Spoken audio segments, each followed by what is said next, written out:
Hey, hey, hey.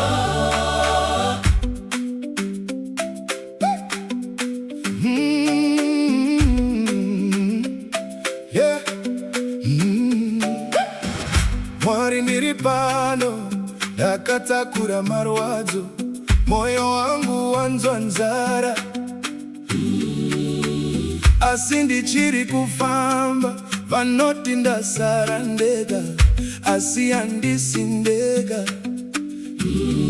Ndinosheredza zita renyu muchibva makundinzwa, mwenje wenyu pamberi unonditungamirira. Ndibatei Baba, ndibatei zvino.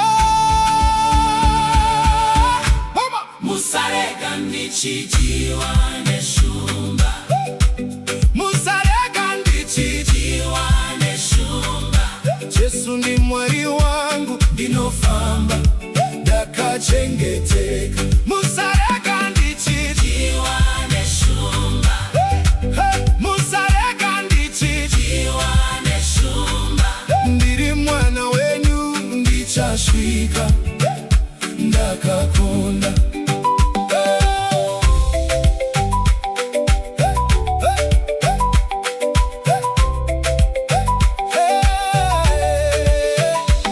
Kana usiku wasviba, mavambo ndinoona, munaimi mune simba rinopwanya kucha. Ndinokomborera zita renyu, mukondorei pamoyo. Ndinosheredza zita renyu Muchibva makundinzwa, mwenje wenyu pamberi unonditungamirira. Ndibatei Baba, ndibatei zvino. Musarega ndichidyiwa neshumba, Musarega ndichidyiwa neshumba.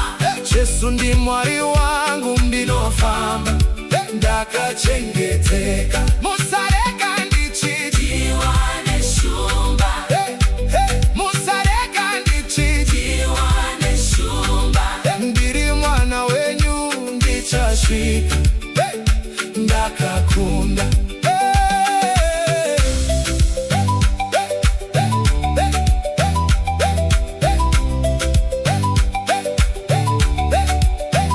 Ndakamira pachiedza ndichiti haleluya, zvishoma zvandichitakura zvose munozviziva.